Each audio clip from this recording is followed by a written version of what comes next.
Alors, question souvent posée, qu'est-ce que j'utilise comme dilution, taille de bus, pression? Alors c'est pas évident de vous répondre en vidéo, parce que, voilà, j'aurais pu faire des insertions, des animations, mais en fait, je me suis dit également que c'était pas très pratique au niveau de la lecture parce que, bah, vous allez voir la vidéo, puis au moment où vous allez peindre, vous allez dire: «Ah mince, qu'est-ce que c'était?» Faut relancer la vidéo, c'est pas super pratique, donc c'est pour ça que mon écran est un peu particulier cette fois. Là, je suis sur mon ordinateur. En fait, je vous ai préparé un petit fichier PDF directement avec toutes les infos de mes propres réglages. Donc voilà, ces réglages, c'est les miens, hein, c'est comme ça que je travaille actuellement, donc c'est vraiment du partage, hein. Je dis pas que voilà, faut forcément écouter, faire pile 20% de dilution comme j'ai mis sur tel type de travail, etc.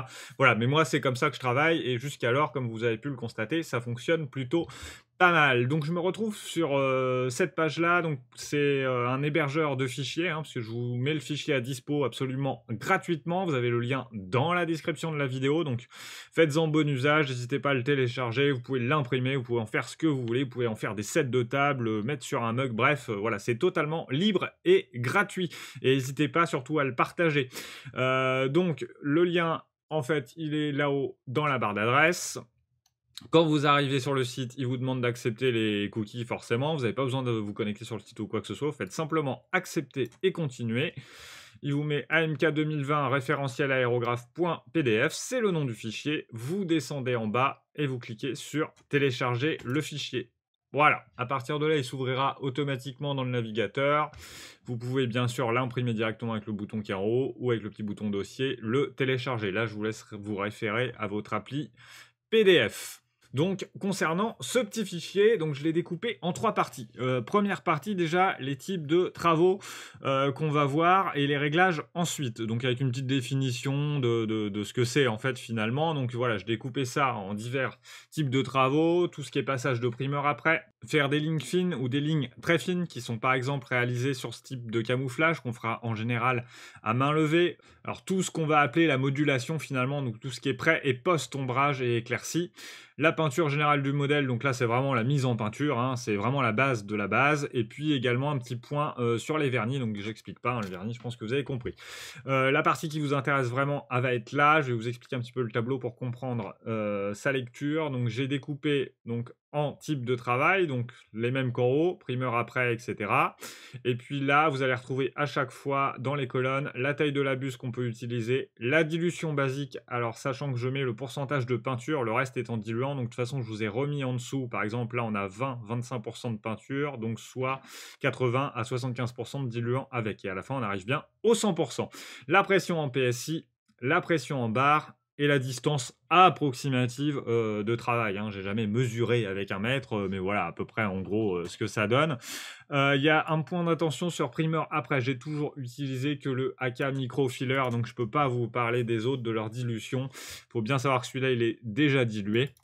Et puis après, voilà, ça se lit comme ça. Donc vous pouvez utiliser une buse de 0,20 ou 0,40, une pression moyenne de 15 à 20 PSI, ce qui nous donne 1 à 1,3 bar. Et en général, on est à peu près à 10 centimètres de distance de travail. Voilà. Et après, ça se lit comme ça partout. Alors, j'ai juste une petite variante ici pour le post-ombrage, post-éclairci. Donc là, on parle après peinture du modèle, après la peinture générale qui est là. Vous pouvez utiliser ce réglage-là à 20-30% qui marche bien, 10, 12 à 15 PSI. Si vous voulez être encore plus fin, à la fois sur le voile et à la fois sur la précision de votre ombrage ou de votre éclaircie, vous pouvez utiliser un petit peu la même chose que pour les lignes très fines en passant voilà, sur une aiguille de 0,20 en diluant vraiment beaucoup votre peinture. On va se rapprocher beaucoup plus du modèle pour travailler et on sera encore plus précis, on aura un voile encore plus fin. Donc voilà, c'est un petit peu une variante subtile, on va dire.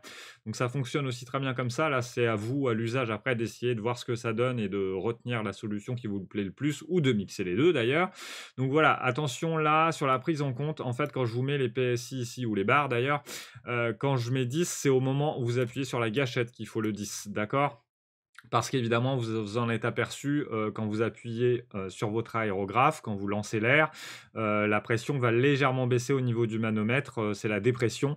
Donc voilà, dans l'exemple, si on veut être à 10 PSI, en fait, on va plutôt régler le mano à 11, on appuie, l'aiguille redescend à 10 et on est bon. D'accord? Donc en conclusion, je vous laisserai la lire, mais en gros, le résumé de ça, finalement, c'est que plus vous voulez travailler près de votre modèle et être précis, plus il va falloir augmenter la dilution et baisser la pression de votre compresseur. Et enfin, la troisième partie, c'est une question qui m'a été aussi pas mal posée, c'est voilà, le rapport entre le taille de la buse, l'échelle et le type de travail qu'on veut effectuer. Donc on retrouve tout le type de les types de travaux là que j'ai déjà mis. On a les échelles en haut, et après voilà à peu près en gros les bus que j'utilise. Alors je vous ai mis la 0,15, j'en ai une, je l'utilise de temps en temps. Voilà, si vous avez 0,15 ou 0,20, voilà, vous pouvez prendre l'une des deux, ou si vous avez les deux, après si vous voulez être très fin sur du 1,72, vous pouvez partir sur du 0,15 éventuellement. Mais voilà, les deux franchement restent valables.